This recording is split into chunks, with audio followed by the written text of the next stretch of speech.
Hey, what's up, lightboltjoe here. Today we are going to discuss the 1996 action-adventure thriller film Demolition High, starring Corey Haim, Alan Thicke.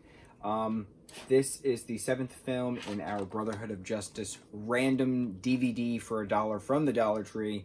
So the last film in our collection is Street Corner Justice. We'll see if I like it. Again, I had no expectations for Demolition High.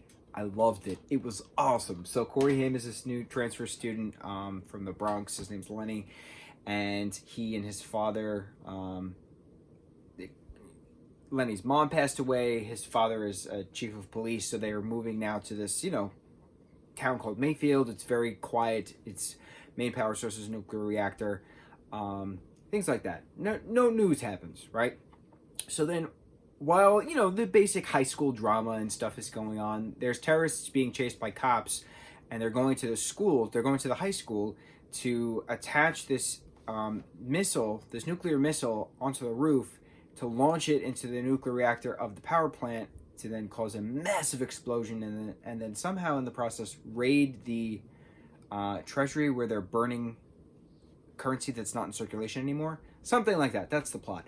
So it's very Home Alone-ish in the sense of a kid is making booby traps and pranks and stuff to get rid of these bad guys, and it's murderous, and I loved it. It reminded me a lot of Better Watch Out in the fact of those murderous kinds of traps. Even though Better Watch Out is a creepy as fuck film, but it's the same concept, like kids trying to figure out a way to get rid of the bad guys. That we see that in that Christmas film, some unaccompanied minors, right? There's terrorists in an airport or something like that, and the kids are trying to figure it out.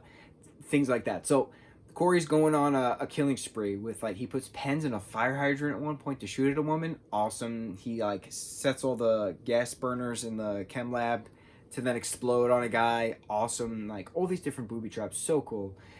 He eventually faces off the main terrorists himself. Again, it was also very Die Hard too, but instead of a gigantic Nakatomi tower, it was a high school. So it's pretty cool, because it gave me little flashbacks of all the chaos that I ensued during high school. There was a bomb threat every week, so we would always have to evacuate. And there was a time where a squirrel chewed a power line and half the circuits died, so all of the lights just strobed for the entire day.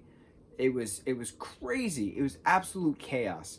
What else? So many things.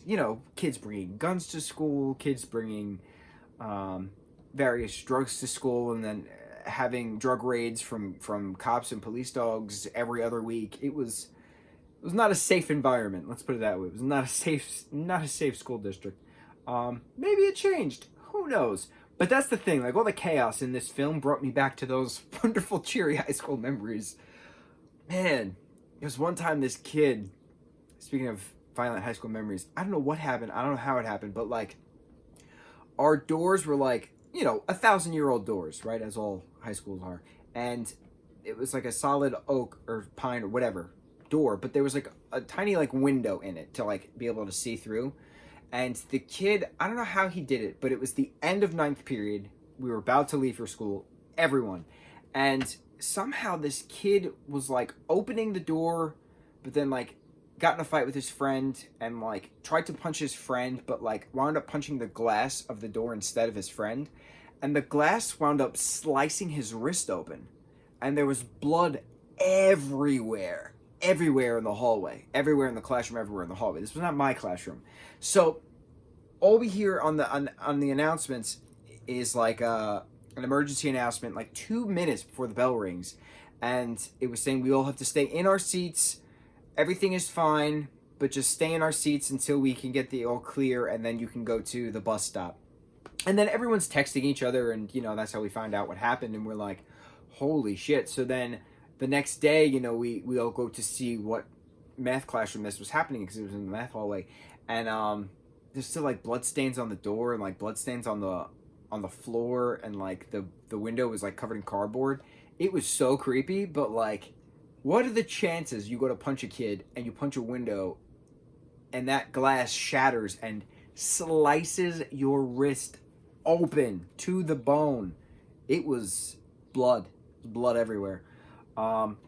Yeah, so that's the benefit of this movie. It brings me back to those cheery high school memories. Good times, good times. That's all I got. Okay, so the next one, like I said, is Street Corner Justice. A former cop, played by Mark Singer, unleashes his own brand of justice in a community overrun with dangerous gang activity. Co-starring Bryan Cranston. Okay, Bryan Cranston is in this. Mark Singer is in this. It should be good. It should be good. I won't have high expectations, like I didn't have high expectations for Demolition High. But Demolition High was awesome. Demolition High is by far my favorite out of all these films that we've seen so far. We'll rank them at the end of the next review for Street Corner Justice. But yeah, this has been a very entertaining marathon. Like, of all the films, Brotherhood of Justice, and then 7 other films, like, who decided this playlist, first of all? But, like, I would have never willingly watched these. I'd have no interest in ever seeing these. So, like, I didn't even know they existed. So it's kind of good in a culture shock form that it's, like, forcing me to watch something I normally wouldn't have. And look at that. I said I've liked 4 films so far out of the 7. So it's not that bad. Yeah. On to the next. Mucho mahalo.